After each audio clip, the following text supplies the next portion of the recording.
the high school football season. It started with the long, grueling workouts in the summer, where hope sprang eternal. Now it's week 10.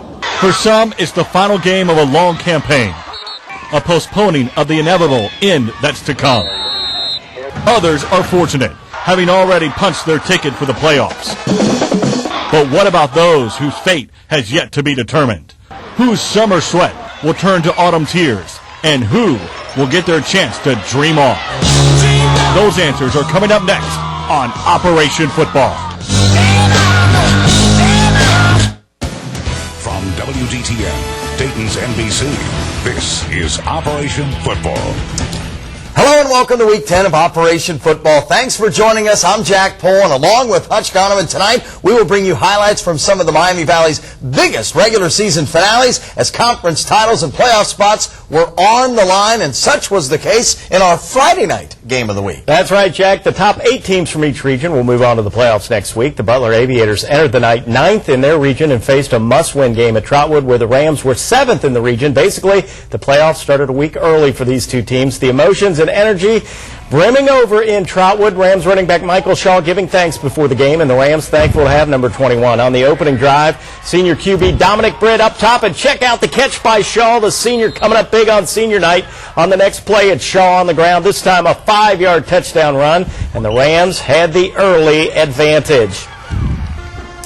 Still in the first, Britt on the move, and he's headed for the house. He's going to reach out for the end zone, but come up just short. The ball rolled out at the 1. Coach Mo Douglas had to like his team start. Shaw up the middle for his second TD of the night, and Trotwood was up 12-0. The Rams' high-octane offense on the move again. Britt with the screen pass to Roy Roundtree, and watch the moves by number 12. Roundtree, 18 yards for another Trotwood score. To the second quarter we go, and the handoff goes to who else? Michael Shaw, who brings it right into your living room from 3 yards out. Dan Tobey's team needed a spark to get the Aviators jump-started, that's for sure. Late in the second half, Butler going to get a break. Britt's pass is picked off by senior DB Nick Gillum, who then makes a nice return and going to hang on even after getting popped right here. Butler looking for points before halftime. Senior quarterback Jason Albertini going to the end zone, but the ball intercepted by Derek Purdy. The senior DB keeping the Aviators out of the end zone. Let's go to the final. The Rams win it 50-12. Trotwood gets some momentum heading into the playoffs. Of course, our McDonald's game of the week will take place tomorrow afternoon at 2 o'clock up in Springfield. It'll be the last meeting ever between South and North. Next year, the schools and their teams will merge into one. Tune in for your highlights from this one tomorrow at 6 and 11. All right, Hutch. You know, Bellbrook was another one of those teams on the playoff bubble, sitting 8th in the region, but the Golden Eagles had their hands full tonight against playoff-bound Milton Union. Let's head to the home of the Golden Eagles, where Bellbrook enjoyed a fragile 2-point lead, but we're looking to add to it. Watch out, though. Brendan Johnson gets the interception for the Bulldogs, and a nice little run there on the return. Now, a few plays later, it's Trevor Luckenbill, and nothing lucky about this one. Trevor's gone in his muddy jersey and all, 50 yards and the touchdown. Now, the Bulldogs decide they want to go for 2, but the try after is no good. It fails. 18-14, Milton Union in front. Bellbrook trying to get their offense on track, but it's Derek Vargo coming in, and he is going to get the sack. Bulldogs most likely shatter the Golden Eagles' playoff dreams. Milton Union wins 18-14. Let's head to Germantown. Brookville taking on Valley View. The visitors able to draw first blood in this one. On the punt, the Blue Devils' Josh Doles fields it, and he proves to be most elusive.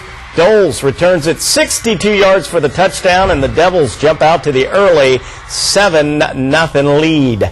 Valley View would tie things up, though. Johnny Day with the touchdown toss to Lucas Donson, and that made Mr. Spartan kind of happy. Later, the View down 6, but able to bounce back again. Day going to hit Andy Genslinger, who is coming right into your TV before he's knocked out of bounds a couple plays later. Day to the end zone for Zach Cottingham. It's an 8-yard strike, and the Spartans go on to win this one. Let's go to the scoreboard. Valley View defeats Brookville 38-13. Springfield Catholic Central completes a perfect season with a 47-0 shutout of Greenview. Same perfection for Marion Local as the Flyers blank New Bremen 40-0. And Carroll beats McNicholas 39-13. All right, can we check out Band of the Week, guys?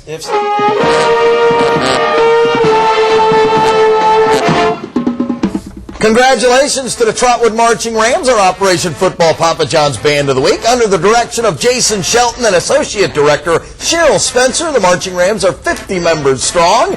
Tonight, of course, the band honored their seniors who were playing at their final high school football game of their careers. But there's still a lot of excitement coming up. The Rams will be in the upcoming Children's Parade on November 25th in Dayton, and will be at the Honda Battle of the Bands down in Atlanta, Georgia on January 26th. Congratulations once again to the Trotwood Marching Rams, the Operation Football Papa John's Band of the Week. We're taking our first time out, but when we come back, is this the end of Grudge Match as we know it? Fairmont battled Centerville tonight in what could be the final grudge for Jack and Book. Stick around. Operation Football continues in 2 minutes.